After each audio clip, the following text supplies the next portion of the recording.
I was looking for an apartment to rent Damn, after wow. moving out. My budget was very less as I was struggling to land a moderately paying job. I was on the verge of living on the streets when I ran into an old school friend of mine. She was more of a classmate than a friend, honestly. We rarely talked as she was often pointed out as the weirdest kid in our class. She had a forever sticking smile and cold stare altogether on her pale white face. We never even saw her parents come pick her up. I ain't gonna lie. Any child who was smiling too much as a kid, it was destined to be evil. Let's be honest. He was dead like nigga. So why are you smiling so much? She got too much happy thoughts in your mind. If you smiling too much, you got too much happy thoughts in your mind. Like, you feel me? And then it becomes like a symptom. Anything make that nigga happy now. He offing niggas happy, stepping on niggas' shoes happy, instigating happy. I don't know. He doing shit happy. Up from school. Little did I know about her, I almost failed to recognize her at first. I was coming from a part-time job when we kind of bumped into each other on the streets.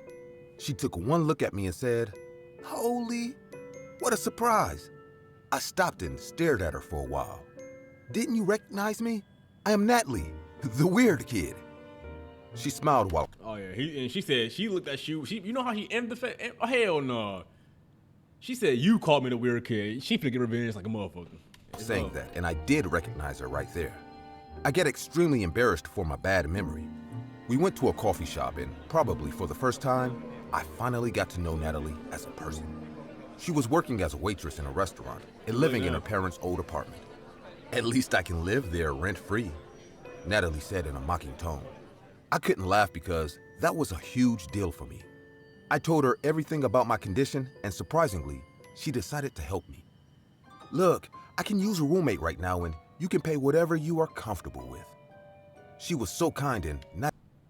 Bitch, then you really say you live there rent free? I ain't paying you shit. I'm like, nigga, what? I'm laying rent every month, nigga. I am not finna pay your ass like the way, nigga. Fuck no. You rent free, nigga. Help a brother out. I ain't gonna lie. I wouldn't help her out anyway, to be honest. Nigga, you called me a weird kid in high school, nigga? At all weird. Tears rolled down my eyes as Natalie came out like an angel by offering me a roof over my head. Without wasting a single day, I moved into her apartment. Damn. It was an old apartment that needed some repairs, but it was better than I could ask for. There was a huge living room with a kitchen and 2 bedrooms standing on the right and the left, facing oppositely. Damp wallpaper with huge water stains on the wall created a humid atmosphere around the apartment. A soggy, earthly smell constantly swirled into the air we were breathing in. I was unpacking my stuff when I felt a sense of being watched. I turned around and found Natalie standing there. Out. Yep, I guess I'm finna be homeless again. That's what I would have said. Like, nigga, you too damn, like, nigga, privacy, my nigga? With that same big smile and wide eyes. "Hey, sorry, I didn't hear you coming." No one ever does. Anyway, I'll be across the hall, so let me know if you need anything, and I wanted to inform you about something. "Sure, what is it?" My boyfriend has a habit of coming home really late, so don't it. Oh, they ain't no motherfucking saggy. Oh, I'm sorry. My boyfriend has a habit of coming home really late, so don't bother if you hear footsteps and our voices in the middle of the night. "Oh yeah? Cool with me." Natalie smiled and walked away. Even though I acted cool, That's not weird to y'all, nigga. If a bitch look at you, smile, and walk away while like she says something. Nigga, that shit ain't weird to y'all, nigga. Like, what the fuck? it came to me as a big surprise that she has a boyfriend. There's a little backstory on this matter, why it surprised me. In high school, we all knew Natalie was obsessed with Jake, just another popular jackass. Her obsession grew to such a level that she wrote love letters with her blood and posted them to Jake's address. With the handprint on the mailbox too? Level that she wrote love letters with her blood and posted them to Jake's Cops would have been called. address. It created a huge brawl between the school authorities and Jake's parents. But I felt good to know that she has finally moved on like everyone else. I got a new address and a job in the same week. It wasn't much, but paid better than my previous gigs. I took morning shifts so that I could relax in the evening and finish my diploma online. For being an early riser, I slept like a rock throughout the night. It was 1 week since I moved to Natalie's apartment, and everything was going fine until one night, I woke up hearing laughter outside my room. It took me some time to recollect where I was, and as soon as I did, I could recognize the voice of the person Ever heard her saying shit be too good to be true? That's what you finna experience. laughing. It was Natalie, no doubt. She was talking to someone in a very romantic way, and I thought maybe she and her boyfriend were chilling on the living room couch. When I came out to leave for work in the morning, I saw Natalie sleeping on the couch. I didn't expect to see that because it seemed like she slept on the couch the entire night. Hearing my footsteps, she woke up and said in an awkward voice, "Sorry, my boyfriend sometimes stinks. Typical men." I did.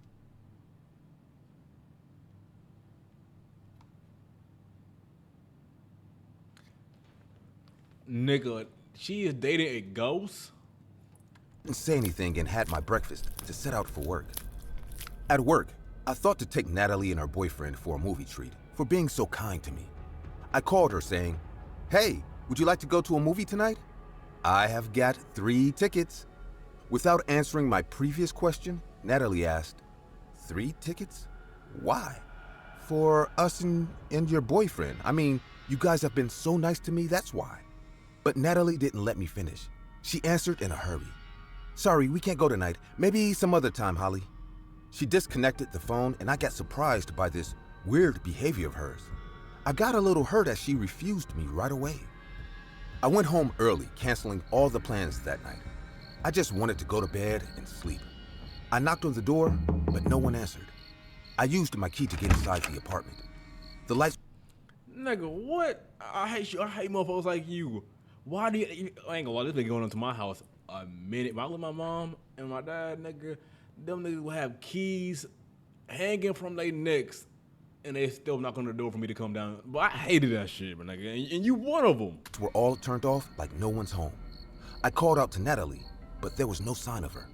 Maybe she went out with her boyfriend, whom I know nothing about. The secrecy in her behavior regarding her boyfriend did make me a bit suspicious, though.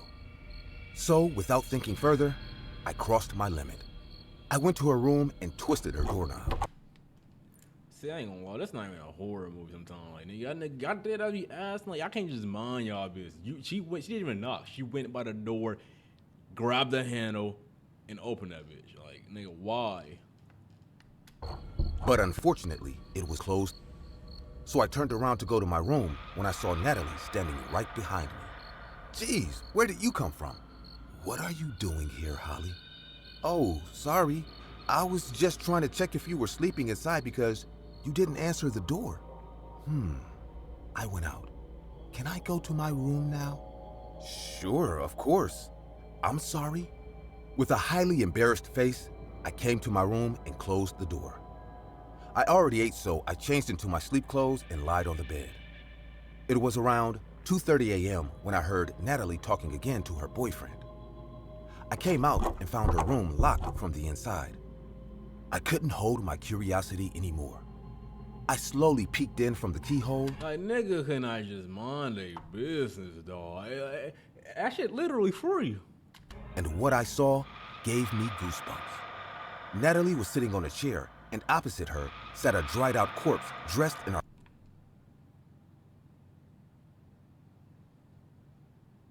She killed the nigga she loved in high school. school football jersey. The corpse was so old that it was impossible to recognize its face. Natalie held the dried, bony hand of the corpse lying on the table and said, "Oh, Jake, it's nice that we get to spend so much I ain't gonna lie, this bitch a dumbass. If you had a dead body in your house, why are you inviting somebody to be your roommate? time together. If not, I brought you home after homecoming, both of us would have been lonely for the rest of our lives." Oh my God, that's Jake? And he's been here like this since homecoming? Natalie got up and kissed the corpse on its lips Oh my goodness. That actually nasty. like she was kissing her boyfriend. She took Jake's corpse in her arms like she was giving him a cozy hug. I couldn't watch this insanity anymore. I slowly came back to my room as quietly as possible and dialed 911. The lady operator took my call and asked, 911, what's your emergency?" My roommate has a dead guy in her room.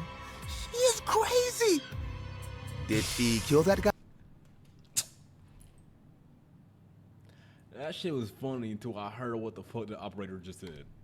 guy? Did she kill that guy? I think so. His name was Jake Flanagan. We all. Who are you talking to so late? What is the plot of this story? I ain't gonna lie, I knew this was gonna happen. That's why I skipped 5 seconds ahead. I knew some shit. I thought, but think about it. Every time a motherfucker calls the cops on a phone, the killer ends up being right there next to them. Like, you gotta think about it. Like, sometimes when you know the plot, my nigga, you just skip ahead. Ali. I turned around and my phone dropped on the floor. Natalie was standing near my door with a small pistol in her hand. She got the Glock. Smith & Natalie, Wesson, 1911. listen to me. You don't need to do this, okay? Don't be scared of me. Jake didn't feel any pain when I cut his veins. You tell me how you killed that nigga? He lied there heavily sedated, and his blood flowed away freely. I ain't gonna lie. Boy, I will do the same for you. Damn. Then I'll finally live happy with my boyfriend and my school friend. Damn. You'll be an added collection to my family. Damn. Her evil eyes gave me a piercing look as she went on explaining this horrifying plan. She escorted me to a room while threatening me with her pistol. For the first time, I entered her room. Candles were lit up like a seance, and the corpse made the air heavy with a reeking smell of rotten meat. She sat me down on another chair and started to tie me up to it. You'll have no problem here. Ask Jake. He's been here for at least 3 years, and he is very happy. Do you just let that bitch tie you up with 2 hands? Like, she had no hand on the gun at all. You let her tie you up? Nigga, you got me fucked up, nigga. So when you put that gun down, nigga, and you put your both hands on me, just tie me, nigga, boy. Aren't you, honey? She looked at the corpse and smiled at him. I realized Natalie never got over her obsession with Jake. No shit. It just grew stronger and creepier with time. I screamed, "You are sick, Natalie. You have always been this sick, creepy weirdo. That's why no one ever talked to you in school." She turned at me with her vulturous eyes boiled up. Why in will you anger. interrogate the girl? She grabbed a burning A candle. candle, my nigga. I ain't gonna lie. If that bitch hits you with that candle, I'm skipping this. I'm skipping ahead. I'm not. And came at me without answering anything. You better do something. I got all freaked out and tried my best to free myself, but she held the candle right under my cheek. The burning flame fried my skin and I screamed in excruciating pain. Now you must be regretting being so mean to me like everyone else, she said. I started to become numb with pain as the flesh of my right cheek melted away. Blood was all over my clothes, and inhaling the smoke coming from my burnt skin, I felt like throwing up on the floor. After torturing me like this, Natalie picked up the pistol and said, "Maybe you don't deserve my niceness so much. I might have to bash your brains and dump your body in the lake." She aimed the gun at my forehead and said, "Say goodbye to this cruel world, Holly." Just then, the apartment door slammed open and a loud got her on the head. Damn! Place. Just then, the apartment door slammed open and a Bang! Damn! Okay, what kind of gun you got, nigga? What type of gun you got, nigga? Ain't no fucking way. One bullet blew both the eyes out and split the head in half. What type of bullet was that, man? It's FMJ? loud gunshot took place. Natalie's brains splashed all over me as a cop shot her on the head from behind. The 911 call never disconnected, so the operator could hear whatever was going on in the apartment. She traced my location and the cops arrived in time. Jake's body was returned to his family. His parents broke into tears discovering his death. He was missing for a long time, but they finally got closure on what happened to their son. I stay alone in a studio apartment now. I don't think I will ever be able to live with a roommate in my entire life. Hey guys, I see many of you. I'm sorry, gang.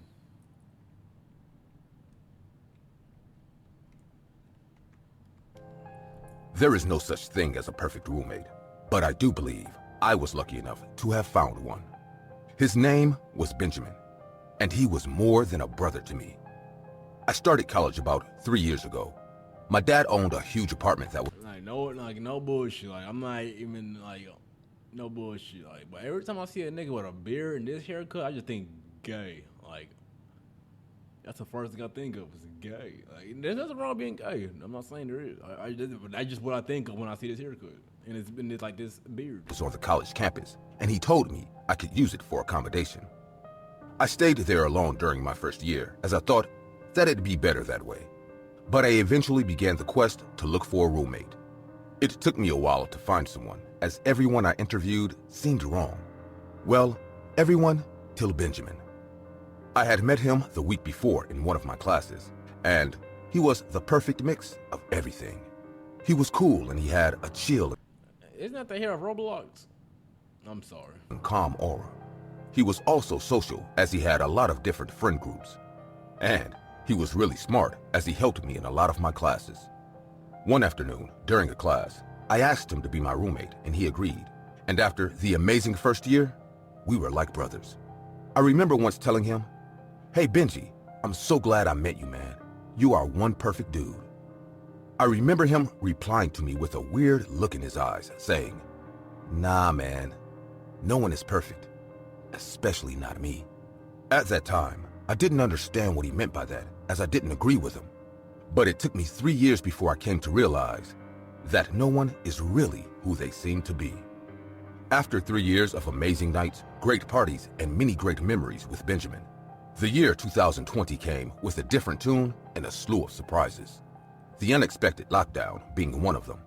And while I know this affected everyone, it affected some more than others, as it began to bring out a side of my roommate I had never seen before. Within the first weeks, my roommate Benjamin Perks, drugs, cocaine, acid, black tarts. Nigga, it don't matter, nigga. That's what he's on. had become a completely different person. The person who was once calm became highly irritable.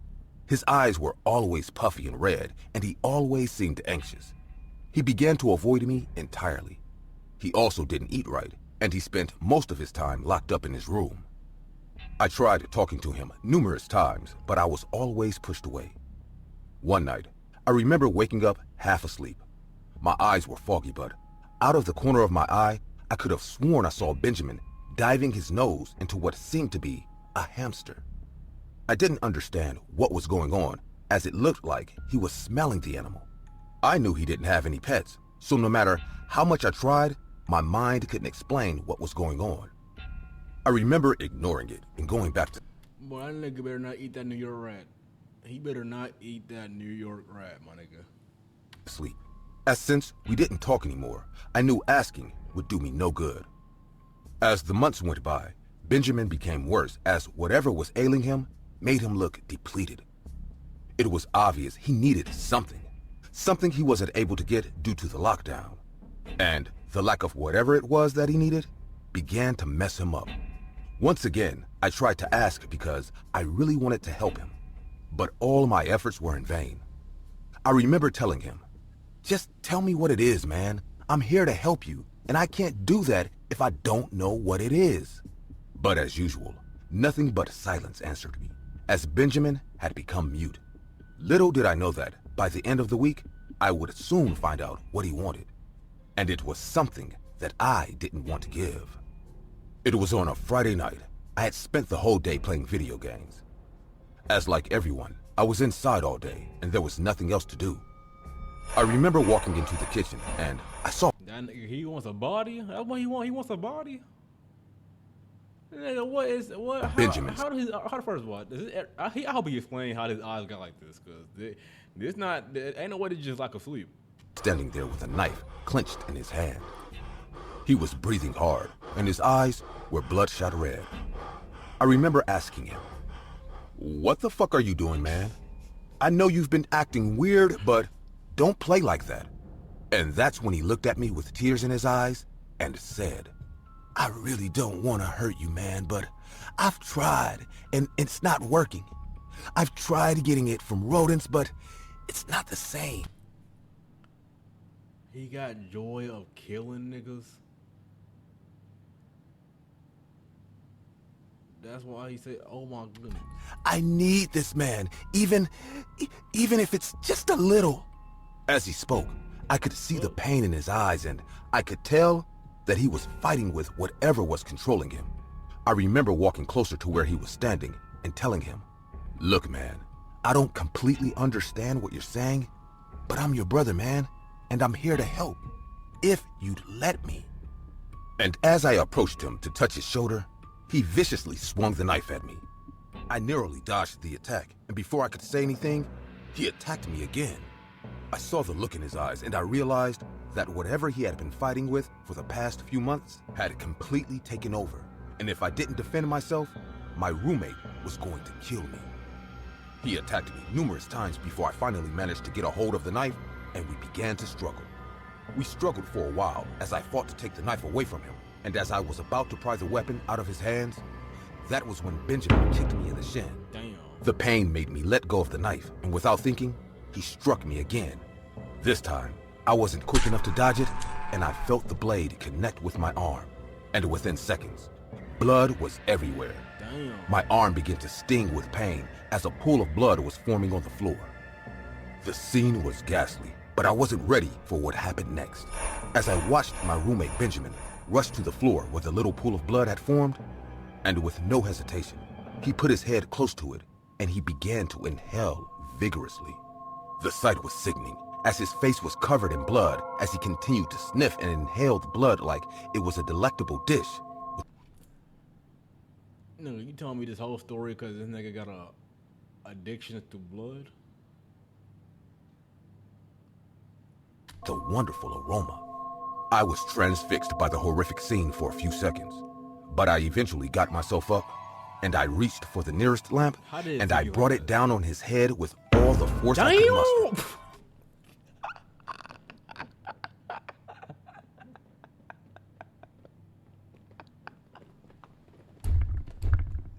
Nigga, yeah, but I saw the nigga hit the fuck up that First nigga. lamp, and I brought it down on his head with all the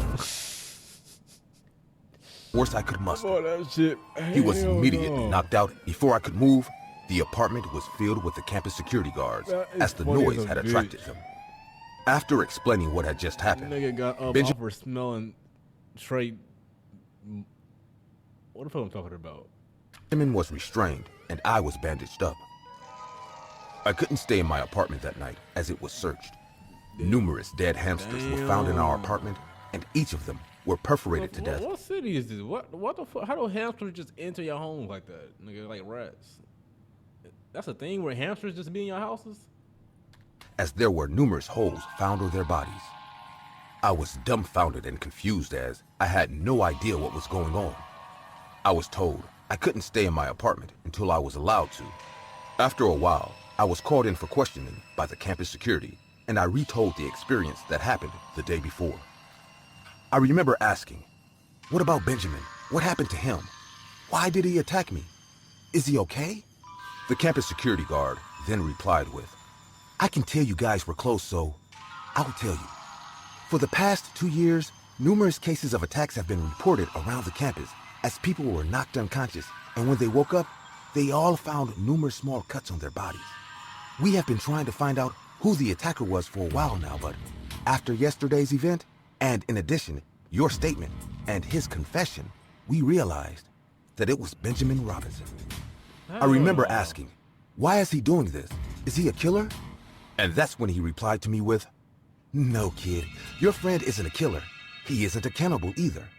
Rather, he's just a struggling addict." An addict? I asked, and that's when it was revealed that Benjamin had a morbid addiction of sniffing blood. It was something This the dumbest shit ever. I ain't gonna lie, I'm sorry I wasted y'all time. Oh, what the fuck? Yeah. But what, my nigga? along the let it be, as I thought, cause as they made both introverts, we majored in I'm not finna this shit. It's probably the worst horror story animated shit I have uploaded yet. I'm sorry, but I'm sorry. Y'all get in this video. Yeah, y'all just get in it. I'm sorry though. Hey, I'm sorry. And there go this arrogant nigga, but he's friendly. What? And here go Dizzy. An arrogant ass nigga, but he's friendly. Hold on, it's Odin. Hold on, it's Odin. Hold on, it's Odin.